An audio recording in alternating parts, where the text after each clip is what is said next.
New construction homes in Chattanooga is something that a lot of people are looking into and a lot of people are interested. If you're one of those people, stick around because in today's video, we're going to discuss new construction in Chattanooga and some pros and cons that you should consider.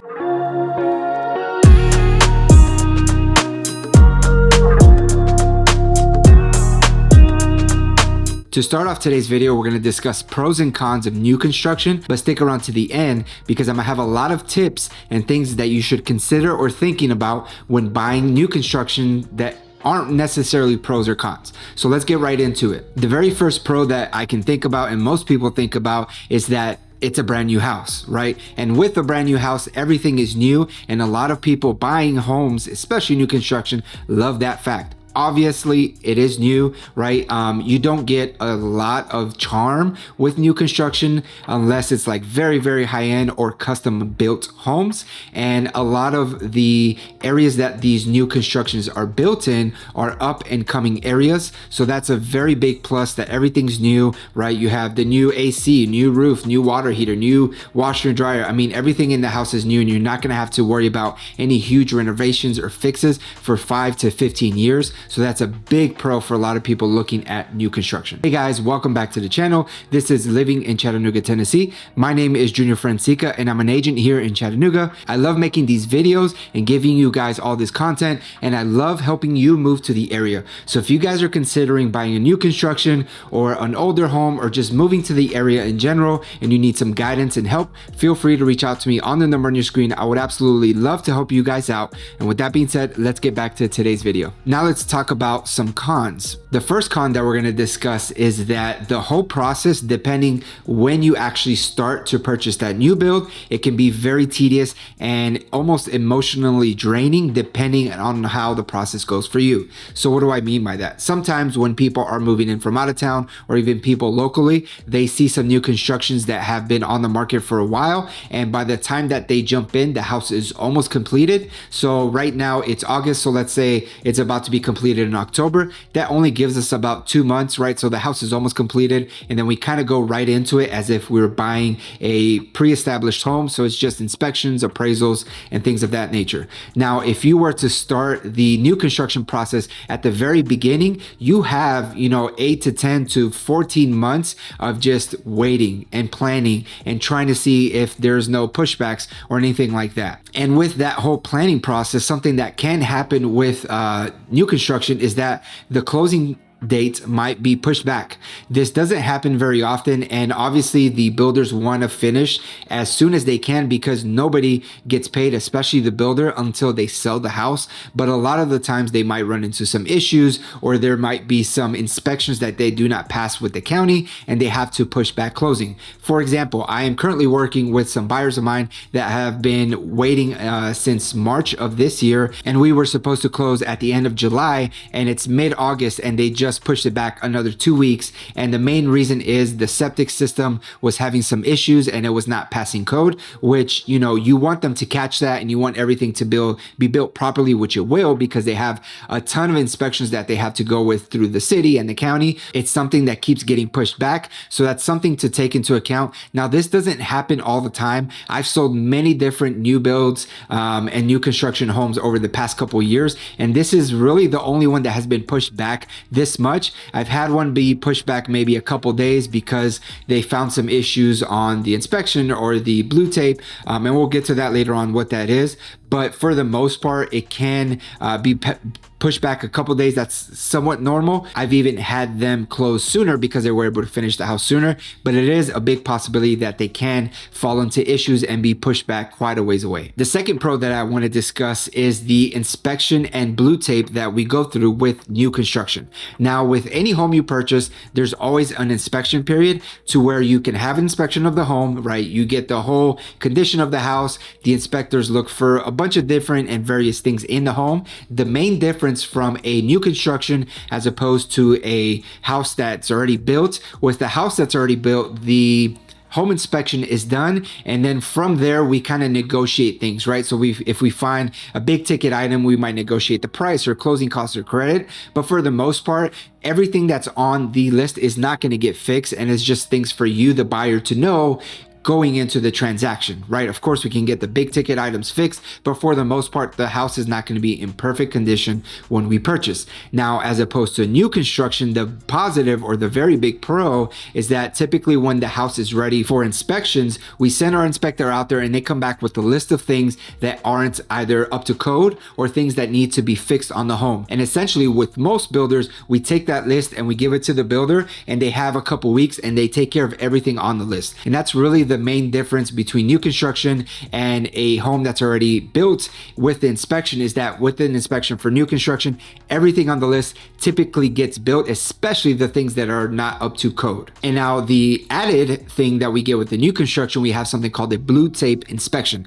A blue tape inspection is exactly what it sounds like. You get a roll of blue painter's tape. It could be any color, honestly, but it's called blue tape. And you go around the house and you look for any imperfections that you can find. So any scuff marks, any paint chips, any bubbles in the paint. If you look on the drawers, if they don't close right, anything around the house, tile grout that's missing, if there's any spots or holes, if there's leakage in the toilet, anything around the house, you just put blue tape. And honestly, a lot of the times the house is filled with a bunch of blue tape, which is totally normal and common. And then with that, the builder comes back, kind of patches and fixes all these little smidges or marks that we find there in the blue tape. And that's just another added benefit with new construction, that you will not get that or do that with a home that's already established and built.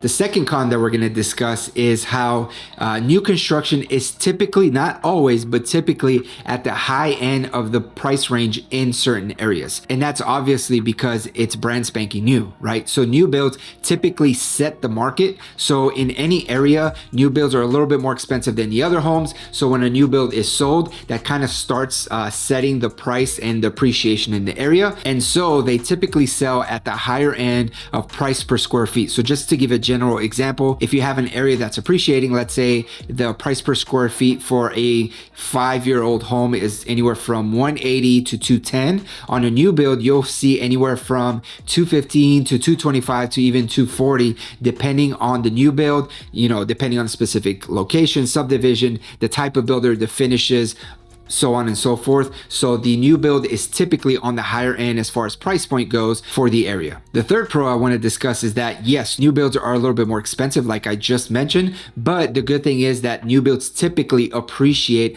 a lot more than other homes in the area. And the reason being is that new builds are more often than not built in areas that are up and coming. So these areas typically appreciate faster anyways. But also if you buy a new build, let's say there's a subdivision and they're building 50 homes. If you buy the first 10, right? By the time the 50th,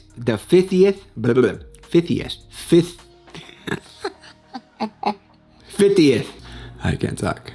So let's say you're in a subdivision and they're building 40 homes, right? And you're part of one of the the first 5 homes that are sold. By the time the 40th home is sold, your house is valued way more, because let's say you buy at $220 per square feet, and then 2 years later, the 39th or 40th home is sold at $240 per square feet. Of course, you're not going to get the same exact price per square feet because those homes are new, but your price per square feet is going to go up $5, $10, $15. So you're going to be able to get a lot of appreciation because, again, remember, new builds kind of set the price for the areas. So any new build that is sold right after everything is completed, the values typically go up really fast. And because a lot of people don't want to buy a house in a subdivision and go through all the construction, because you have a lot of people that are working there, you have trucks going in and out, so people don't want to to deal with that. But as soon as things are finished, prices typically shoot up a little bit, and a lot of people sell homes because they can get a lot of appreciation out of the house that they built when they first started the subdivision. Ooh, that was a doozy. 50th.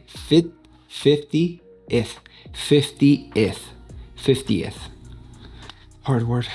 The third con that I want to discuss today, and this one for a lot of people is a big deal breaker, is that the lots on new construction are typically a lot smaller than people want.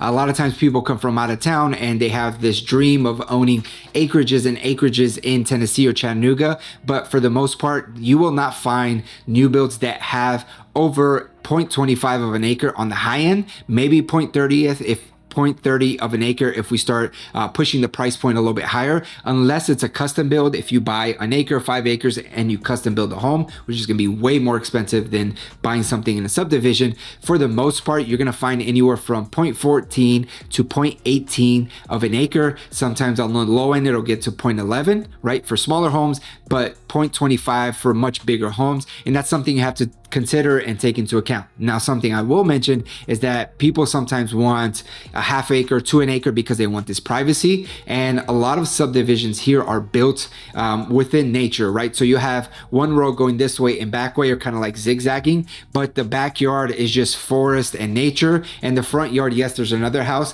but you do still have that nature feel behind you. And for a lot of people, that's enough for them. And that's really what they wanted. And they didn't want that 1 acre lot. Now, on the flip side, a pro can be that you can get a new build, and if you don't, want to deal with a big lot size and you just want a little fenced in yard in the back for your dogs or whatever it is that you have, obviously it's dogs, why would you have something else? Anyways, then it's a great option for you because a lot of the times they're always smaller lots, so that could be a plus for you. Pro number 4 that I want to discuss could be a huge pro for a lot of you moving to Chattanooga from out of town, which is that we can kind of time the exact or around a couple days to a week of when you're coming here and the house is being finished. Now, I know I mentioned already that things can be pushed back, and yes, that's absolutely true, but generally speaking, 90 to 95% of the time, we can always time things to where, hey, you're coming on, pick a date, December 12th, and by December 14th or December 11th, the house is closed, and we can just get here, sign all the paperwork, or you can sign wherever it is you're coming from, and you just move straight into a brand new house. Now, sometimes maybe people need to get a hotel room for a couple days. That has been the case, and we always figure out a way around it. But for the most part, we can definitely time it so that if you have time, let's say you're 6 months out or 3 months out, because remember, we can still buy a new build that's being built right now and get under contract with a 3-month out timeline, right? But again, if you have a year and you're looking at a new build, now's the best time for you to actually start looking at that, because you can get locked in with the rate and a price today so that you don't wait 6 months and by the time you get in that same house, they've already increase the prices. The next con that I want to talk about, I think we're at number 4. This can also be a pro depending on your personality and what you want from the process. And the con is that you can be as involved as you want with the building process. Of course, depending on when it is that you come into the house, because if they're 3 months out, 4 months out, typically if they've already ordered the appliances or granite or wood floors, you can't change that. But if you come in as early as possible, even in the beginning, you can be very involved in the process with finishes, upgrades, paint colors, tile, granite. Like, you can be as involved as you want, right? And you can also upgrade things. And upgrading part of things is you're going to add a lot of money and a lot of cost to the new build, or you can be as uninvolved as possible to say, hey, I want this spec home. I saw this model home. This is what I want. What's the price? Or I just want the spec home that we have the price listed. That's what I want. Just do all the finishes. I don't want to be involved at all. Or we can kind of fall somewhere in between. Yes, I want this spec home, but I just want the wall color this, or the tile in the bathroom this, or the granite countertops this color instead of that color. You can make some changes, or you can make no changes at all, or you can be super involved, talking with them all the time and make a bunch of upgrades. That's totally up to you. So that can definitely be a con if you don't want to deal with it, or it can be a pro if that's something that you enjoy and want to be involved with. The 5th pro that I want to discuss is that Tennessee requires every single builder to have at minimum a 1-year warranty. Now, what exactly does that warranty cover? That's a great question, and we can get you the documents to let you know exactly what it covers. It's too much for me to go in depth right now. but it's required by every single builder to have at minimum a 1-year warranty. Now, a lot of builders give a bunch of different warranties that you don't have to pay for. Sometimes you can pay for more warranties, but at least you're covered for a 1-year warranty, which is a definite plus. And the great thing too is with warranties is that when you buy a house brand new, so whether it is the stove, the microwave, the dishwasher, the refrigerator, if it comes with the house, you can always register those appliances and get warranty from the manufacturer. You can also do that with the AC systems, the hot water heater. So you will be covered for many years to come when buying a new home, because everything is new and you still have access to register those appliances and things with the manufacturer.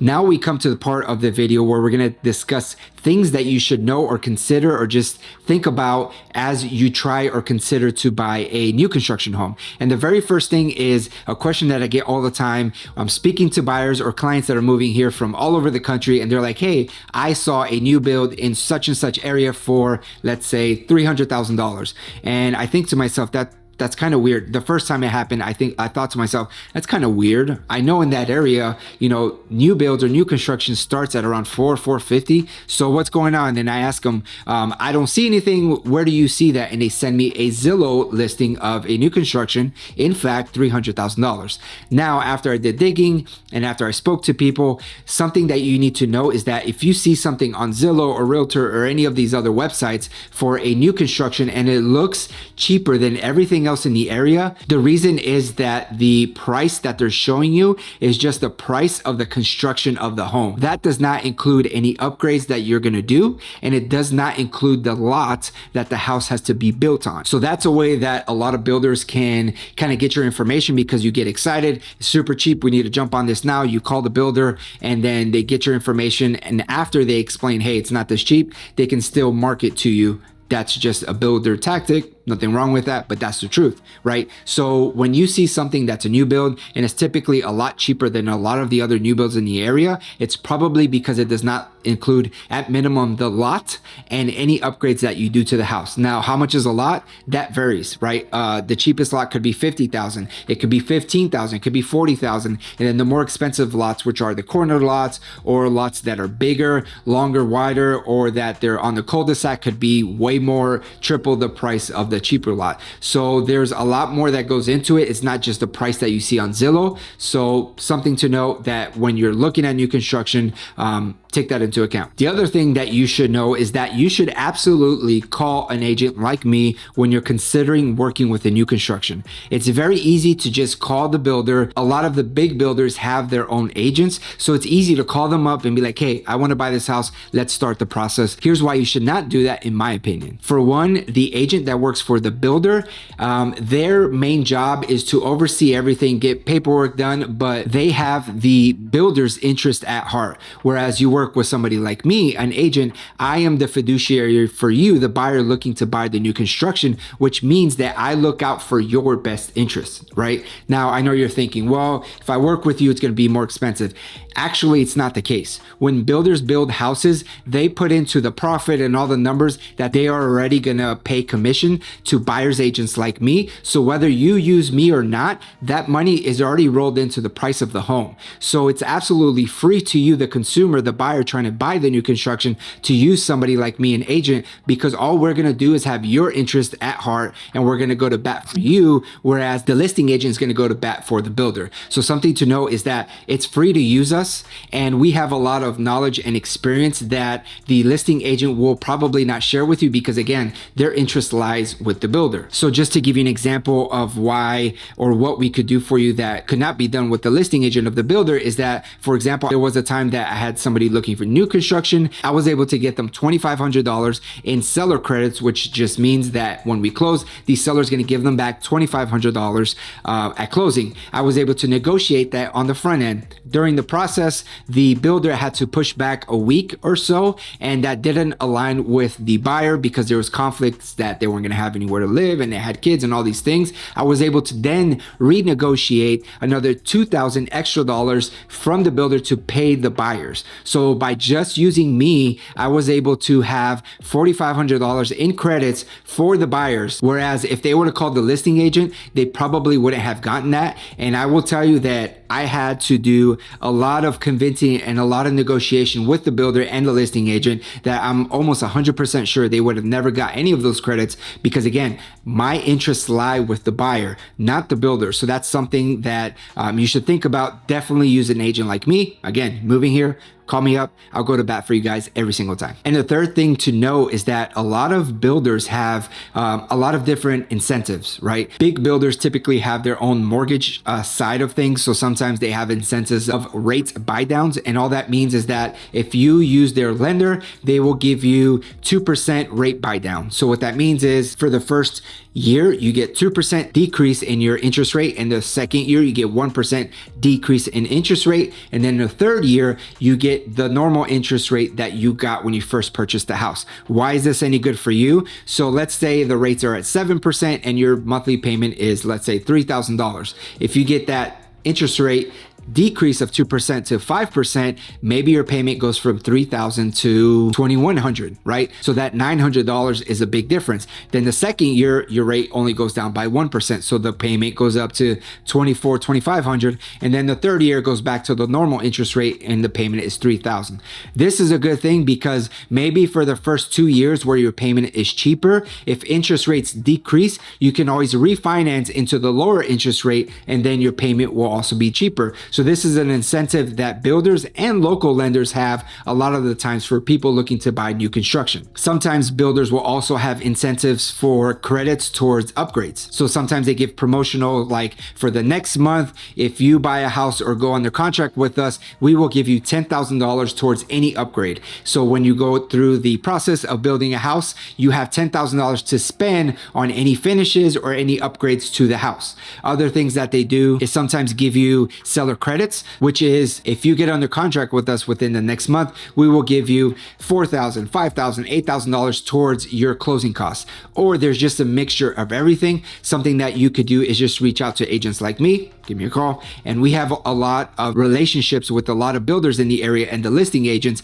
And sometimes we have lists that we constantly get that you will not see online. So that's something to take into account too, all the incentives that you could get with a new construction. Well, that's today's video, guys. I hope I was able to answer your questions. I'm here to help you guys out and give you value. If there's anything that you want me to cover on any of the future videos, please write them down in the comments below. If you guys are looking to move to the Chattanooga area, I would love to help you and answer your questions, and I hope to hear from you guys soon. So with that being said, until next time, take care and God bless.